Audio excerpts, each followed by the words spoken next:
તો મિત્રો,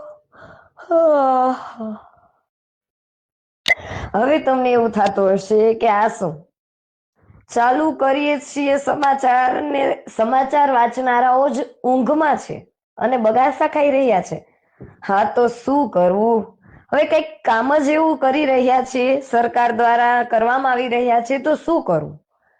રાણપુર શહેરમાં જે મેઇન રસ્તો છે ધંધુકા રોડ ઉપર, ત્યાં અનેક ખાડાઓથી લોકો ત્રાહિમામ પોકારી ગયા છે. ત્યારે રાણપુર તાલુકો અને તેના કોંગ્રેસ પ્રમુખ પ્રતાપસિંહ ડોડિયા દ્વારા જણાવવામાં આવ્યું હતું કે માર્ગ મકાન વિભાગ દ્વારા અનેક વખત ખાડાઓ બુરવામાં પણ આવે છે, પણ એમાં પણ ભ્રષ્ટાચારની રાવ તો ક્યાંક દેખાય જ છે. અને ક્યાંક ને ક્યાંક રોડ રસ્તાની અંદર ભ્રષ્ટાચાર જે વ્યક્તિએ કર્યો હોય તેને કડકમાં કડક તંત્ર દ્વારા સજા કરવામાં આવે, જેના કારણે આવી બેદરકારીને કારણે અકસ્માતની જે ભીતિ છે તે અનેકવાર સર્જાઈ રહી છે, તે પણ ઓછી થાય. આજ રોજ રાણપુર ને અને કનારાને જોડતો એક રોડ છે, જેની અંદર ખાડાઓ અનેક છે, જેના કારણે અકસ્માતની ભીતિ લોકોને સર્જાઈ રહી છે.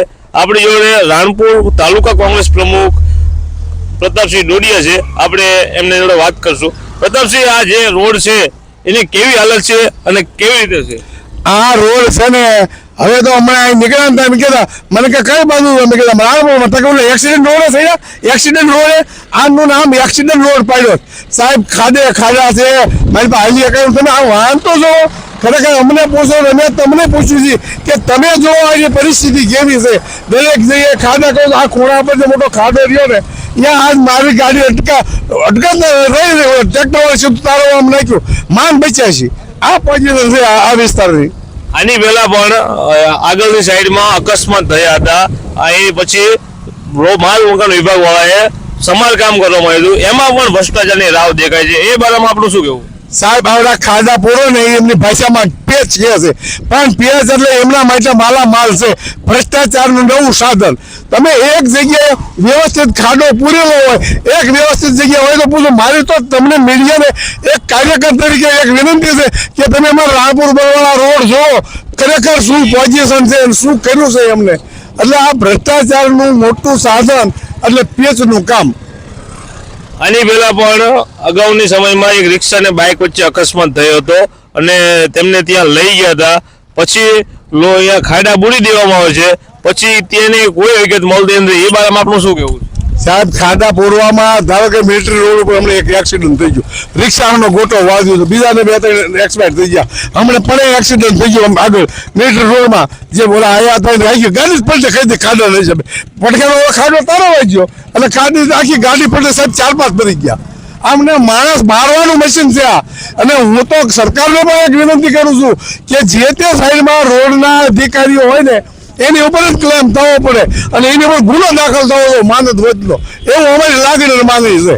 આ માર્ગ મકાન વિભાગની અંદર ભ્રષ્ટાચાર થાય તો કોઈ અધિકારીને શું સાવરવામાં આવી રહ્યા છે?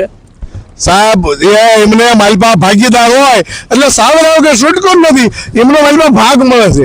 આ છૂટકો જ નથી. એમને ઘણી વખત પોલીસો ઉપર આક્ષેપો થાય છે, પણ હું એમ કહું છું કે તમે રોડ રસ્તા બાંધકામ પાણી પુરવઠા મહેસૂલ વિભાગ હોય, સાહેબ કલેક્ટર જેવો 1500 કરોડના ભ્રષ્ટાચાર આપણા સીમાડામાં થઈ રહ્યો. આ તો સર આમાં બીજી સરકાર હોય ને, સરકારને પાડી દે.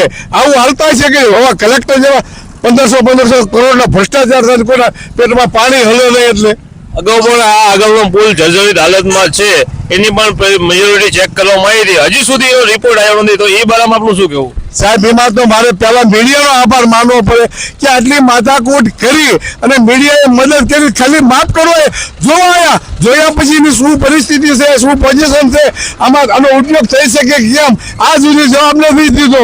કારણ કે હજી ગંભીરાની રાહ જોઈએ કે ગંભીરામાં જે દુર્ઘટના થઈ એવું અહીં થાય પછી આનો રિપોર્ટ રજૂ કરો. તો આપનું કેવું એવું છે ગંભીરાજી પુલ પડે, થોડાક માણસો અકસ્માતમાં મરે, પછી પુલની મેજોરિટી બધી રિપોર્ટ જાહેર કરવાનો?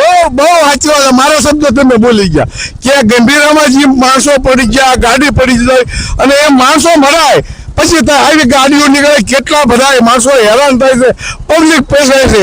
બાકી જાતથી આગેવાનો નેતાઓને કંઈ પણ એની અસર થતી નથી. અને ભ્રષ્ટાચાર સિવાય બીજું કોઈ પ્રશ્ન રહેતો નથી. ભ્રષ્ટાચાર આ સ્થિતિ છે એની. લોકોનું કહેવું છે અને પ્રમુખનું પણ કહેવું છે કે આગળ પુલ છે, આ ખાડાઓ છે, તે ભ્રષ્ટાચારની રાવમાં અલગ અલગ રીતે સાવરવામાં આવે છે.